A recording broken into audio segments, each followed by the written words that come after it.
अस्सलाम वालेकुम व्यूअर्स, मैं हूं आपका होस्ट अब्दुर्रहमान और आज डिस्कस करेंगे पाकिस्तानी तारीख में आईएमएफ की जानिब से लागू की जाने वाली सबसे मुश्किल शर्त। और शर्त यह है कि हुकूमत पाकिस्तान एनएफसी अवार्ड को रीनिगोशिएट करे। ये एक ऐसा माहिदा है जिसके तहत वफाकी हुकूमत की जानिब से इकट्ठे की जाने वाले टैक्सेस की बड़ी रकम सूबों में तकसीम कर दी जाती है। 2010 के अंदर लेटेस्ट एनएफसी अवार्ड हुआ था नेशनल फाइनेंस कमीशन, जिसके तहत वफाकी हुकूमत जितने टैक्स कलेक्ट करेगी उसमें से 57.5% टैक्सेस सूबों को दे देगी, यानी कि रकम जो है वो सूबों के अंदर तकसीम हो जाएगी।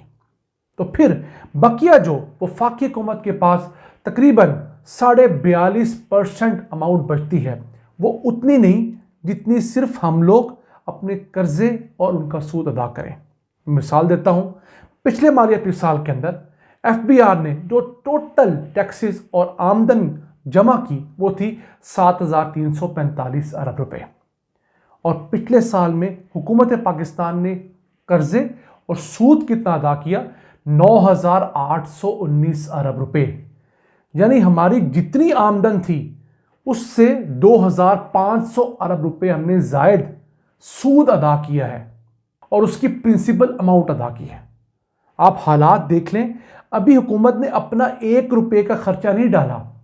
अभी डिफेंस का 1,800 अरब रुपए का बजट अलहदा रहता है, वफाकी हुकूमत को चलाने का 500 अरब रुपए का बजट अलहदा है, फिर लोगों की तनख्वाहें और पेंशन जो हैं वो भी 1,000 अरब रुपए क्रॉस कर चुकी हैं। वो उसके अलावा है वजारत दाखिला के खर्चे, वजारत खारजा के खर्चे और नित नए खर्चे जो वफाकी हुकूमत के ऊपर लदे हुए हैं। बकिया तकरीबन कुछ 4 से 5 हज़ार अरब रुपए वो सारे के सारे नए कर्जों से पूरे हो रहे हैं। तो जो मुल्क अपने पुराने कर्जे नहीं अदा कर पा रहा, वो दफा कहां से चलाएगा, वो खारजा कहां से चलाएगा? ये बहुत बड़ी टेंशन की बात है। अब एनएफसी अवार्ड को रिनिगोशिएट होना चाहिए, हम उसके हक में, लेकिन 2 मसले हैं। वफाकी हुकूमत के पास मैंडेट नहीं है, चोरी के मैंडेट पे आई है, और उसकी वजह से एक तो खैर पख्तूनख्वा अपना हिस्सा काम करने पे राजी नहीं होगा। दूसरा, सिंध की हुकूमत चूंकि पीपल्स पार्टी के जरिए वफाक में भी हिस्सेदार है, तो वो कभी भी एनएफसी अवार्ड कम नहीं करने देगी, क्योंकि उनको तो बैठे बैठाए पैसे आ रहे हैं, उनको तो कुछ काम नहीं करना पड़ रहा, तो वो क्यों अपने खरबों रुपए को जाने दें। वैसे भाई दवे बाकी सूबे भी कोई खास मेहनत नहीं कर रहे। मैं आपको मिसाल देना चाहता हूं, पंजाब की बात कर लें। पंजाब एनएफसी के अंदर सबसे बड़ा हिस्सा लेता है। पंजाब को पिछले मालियाती साल में वफाकी हुकूमत की जानिब से 2,076 अरब रुपए मिले थे। इसके पैरेलल सूबे ने अपने यहां जो टैक्स कलेक्ट किया वो सिर्फ 379 अरब रुपए था। वफाक के मुकाबले में सूबे ने सिर्फ 18% रेवेन्यू कलेक्ट किया है। यह रेवेन्यू कम से कम 50-60% होना चाहिए था। अब बहुत सारे लोग पूछ रहे होंगे कि सूबे कहां से पैसे कलेक्ट करें। सूबों को इजाज़त दी हुई है कि वो अपनी हदूद के अंदर काम करने वाले मुख्तलिफ सर्विसेज मुहैया करने वाले इदारों से, दुकानों से टैक्स ले सकते हैं। मसलन आप किसी रेस्टोरेंट पे खाना खाते हैं तो जो 16% टैक्स आप पे लगता है वो सूबे की जेब में जाता है, वफाक को 1 रुपया भी नहीं दिया जाता। इसी तरह सूबे के अंदर काम करने वाले डॉक्टर्स, आर्किटेक्ट्स, इंजीनियर्स, वकला, ब्यूटी पार्लर्स वाले, इस तरह के मुख्तलिफ दुकानों वाले, होल सेलर्स, मंडियों वाले, ये तमाम के तमाम सूबे को टैक्स देने के पाबंद हैं। कानून मौजूद है, बदकिस्मती से हमारे सारे सूबे इन लोगों से टैक्स कलेक्ट नहीं करते और अपना सारा जो तकिया किया होता है, सारी उनकी जो कोशिश होती है वफाक से पैसे लेने पर होती है, और वफाक दिवालिया हो चुका है। अगली बात करते हैं सूबा सिंध की, दूसरा बड़ा सूबा है। उसे पिछले मालियाती साल में 1,046 अरब रुपए वफाक से ट्रांसफर हुए, जो कि एफबीआर ने टैक्स कलेक्ट कर रखा था। अब सूबे को इतना बड़ा रेवेन्यू मिल गया, इसके मुकाबले में सूबे ने अपने यहां 318 अरब रुपए कलेक्ट किए, जो कि सूबाई टैक्सेस थे। तो वफाक की जानिब से आने वाली आमदन में सूबे ने सिर्फ 30% एडिशन किया है, 30%, 70% अभी भी वफाक पर इंहसार है। तो पीपल्स पार्टी क्यों फोरगो करेगी अपना शेयर 1,046 अरब रुपए का?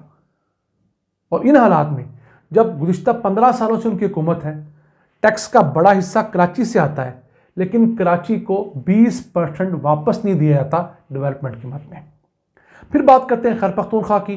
पिछले साल खैबर पख्तूनख्वा को 698 अरब रुपए वफाक से ट्रांसफ़र हुए और इन्होंने खुद अपने सोर्सेज से मुख्तलिफ टैक्स और रॉयल्टीज़ वगैरह की मद में सिर्फ 78 अरब रुपए कलेक्ट किए। यानी कि वफाक के मुकाबले में सूबे ने सिर्फ 11% अपनी रेवेन्यू जनरेशन की है, 11% आमदन बढ़ाई है। इसी के साथ साथ बलूचिस्तान का जिक्र भी कर लें। पिछले साल 401 अरब रुपया वफाक ने दिया था और सूबा बलूचिस्तान ने तमाम टैक्सेस की मद में, तमाम रॉयल्टीज़ जो गैस ऑयल की मिलती हैं, सिर्फ 39 अरब रुपए कलेक्ट किए। तो 10% खुद जनरेशन की, 90% अपने अखराजात इन्होंने वफाक से पैसे लेकर पूरे किए। तो ये एक ऐसी बोन ऑफ कंटेंशन है जो कि बहुत बड़ा मसला क्रिएट करने जा रही है अगली हुकूमत के लिए। हम समझते हैं कि इसे रीनिगोशिएट होना चाहिए।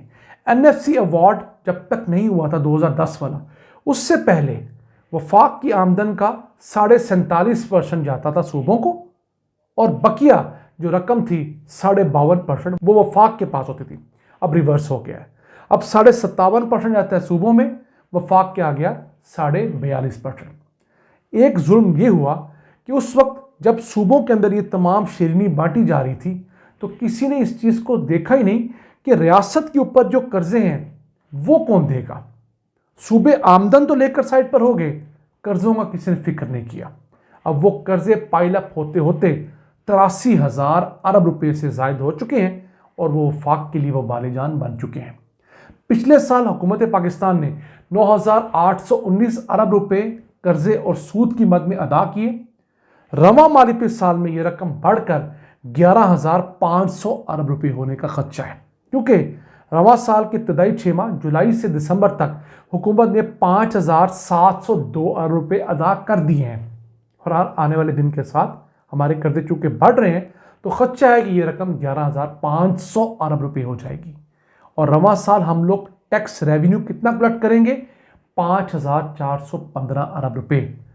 यानी जितना हमने रेवेन्यू कलेक्ट करने का टारगेट रखा हुआ है उससे एक मरतबा फिर तकरीबन 2,500 से 3,000 अरब रुपए हम ज़्यादा ये सूद की मद में अदा करेंगे। अब पाकिस्तान का हाल बदकिस्मती से मिस्र वाला हो रहा है। मिस्र ने लेटेस्ट मुआहिदा किया IMF के साथ 9 अरब 20 करोड़ डॉलर्स का। 8 अरब डॉलर्स का तो उनको मुआहिदा वैसे हुआ, 1 अरब 20 करोड़ डॉलर उन्होंने इन्वायरमेंट सस्टेनेबिलिटी के प्रोजेक्ट की मद में लिया है। वो मिस्र जिसने पिछले महीने कर्जे ना अदा कर सकने की वजह से अपना पूरा शहर रासुल हिकमा 35 अरब डॉलर्स में UAE को भेज दिया था। हमने उस पर एक डिटेल्ड वीडियो बनाई है, आप स्क्रीन पर उसका थंबनेल देख सकते हैं, डिस्क्रिप्शन में उसका लिंक डाल दिया। तो अगर मिस्र 35 अरब डॉलर्स की इन्वेस्टमेंट और कैश इन्वेस्टमेंट के बावजूद IMF के पास जाने पर मजबूर हुआ है तो हमारे हालात उनसे बेहतर नहीं है। हमें तो 3 अरब डॉलर अब कोई अरब दोस्त देने को तैयार नहीं है और बदकिस्मती से हमारी पोजीशन में नहीं है कि हम अपना कोई शहर बेचकर अपने कुछ कर्जे उतार लें। ना हमें ऐसा करना चाहिए। मैं समझता हूँ ये काम होना ज़रूर चाहिए, लेकिन जब ये होगा तो उस वक्त मुल्क में एक इंतशार फैलने का खदशा है, क्योंकि माशी हालात हमारे नो डाउट मिस्र से भी बुरे हैं।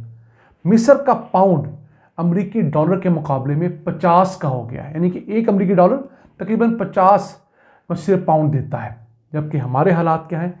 1 अमरीकी डॉलर हमारे यहाँ 280 रुपये का है। हम उनसे कहीं पीछे हैं। मिस्र ने अपनी करेंसी रोक रखी थी, IMF ने डंडा दिया है, तो उनकी करेंसी जो आज से 1 महीना पहले 30 पाउंड फी डॉलर थी अब 50 पाउंड फी डॉलर हो चुकी है। उसकी कीमत में तकरीबन 40 से 50% कमी लाई जा चुकी है 1 महीने के अंदर। तो हम किस बात की मूली हैं?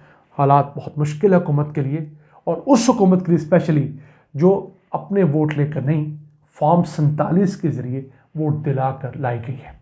हम अल्लाह से दुआ गए पाकिस्तान पर रहम करें, इस मुल्क के आला हुकाम सोचें, जिसको मैंडेट मिला दें, वो मुश्किल फ़ैसले करें ताकि पाकिस्तान 2-3 साल बाद अच्छी डगर पर चल सके।